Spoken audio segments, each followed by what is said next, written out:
welcome back to my channel for another video.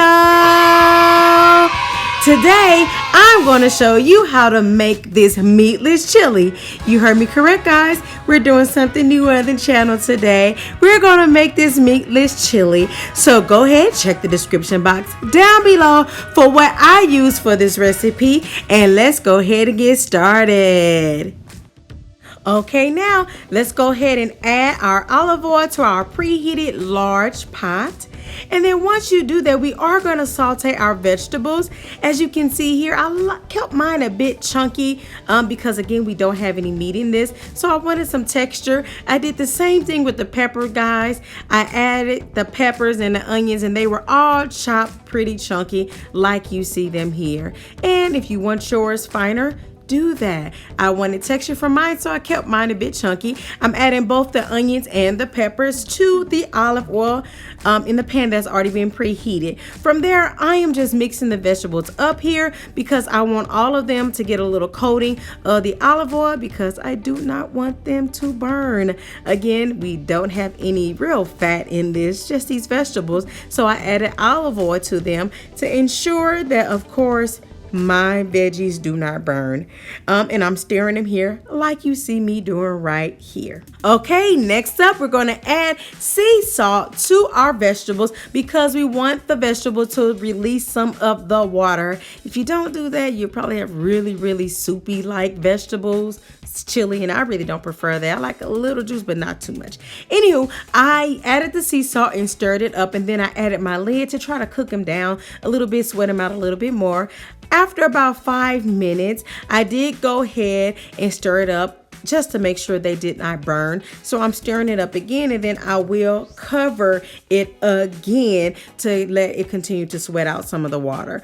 I also want to put a little note right here that I'm going to list all of the ingredients that I use, but there will be no measurements because it'll be based on your taste and your flavoring.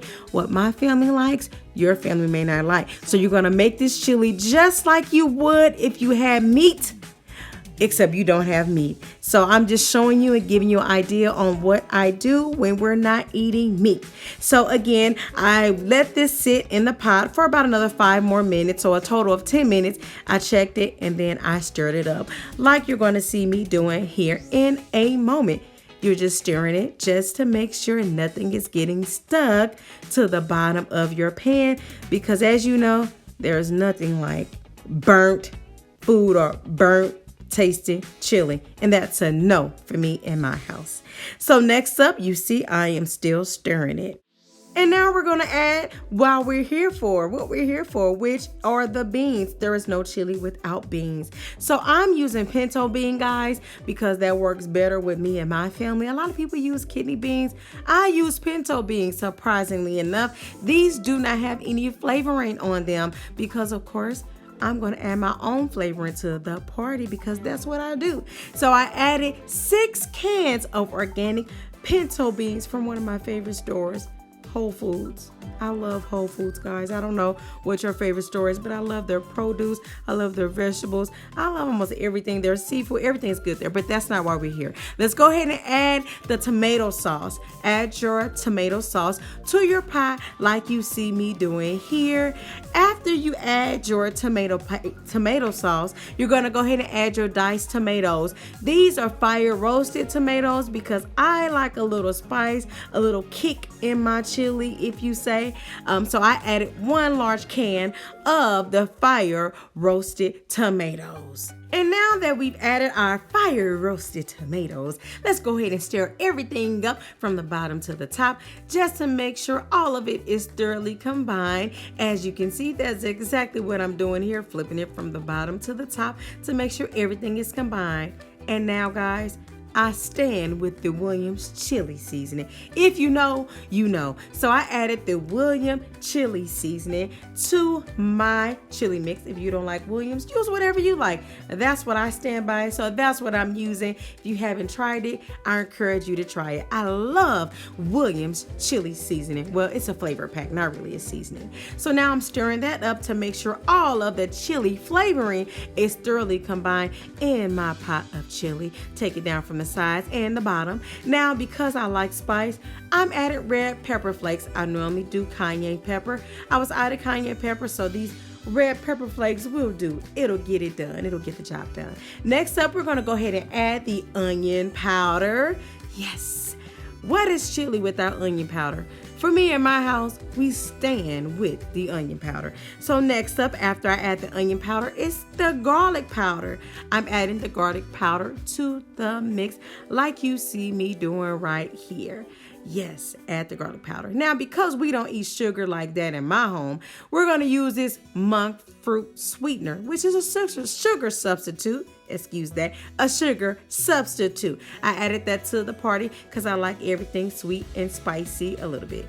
Now we're going to go ahead and add some seasoning salt. Yes, guys, that was seasoning salt. I know it wasn't Lawry's, but it's seasoning salt. Now, I like a little smoke. Let's add a little bit of the liquid smoke. Yes, smoky, delicious, sweet, spicy, all that goes together. Now let's go ahead and mix it up thoroughly like you see me doing right here. I'm mixing and mixing and mixing. Guys, it was a little too early for me to be eating when I did this because I don't normally eat breakfast or anything. So of course, on one of these slides coming up, you will see my taste tester who's gonna come in and taste it. And if you don't know who the taste tester is, that's my sweet husband right there. That's his hand. He's gonna give me his feedback and tell me what he thinks because of course he's been eating my food for so many years, so he knows how I make this and how I like for it to taste. And so he said, it needs a little bit more honey. So I added a little bit more off camera, and this is me for a transparent moment, not to act like I didn't add anything additional, because I did. So I added some additional seasonings, and I'm just stirring it up like you see me doing here, just making sure it's all combined. And now, as you can see, that was an easy meatless chili recipe. And if you did not know, we are at the end of the video. Thank you so much for all your support. Please be sure that you like, comment, share, and subscribe, and hit that bell down below, guys, to be notified. And until the next one, guys, bye.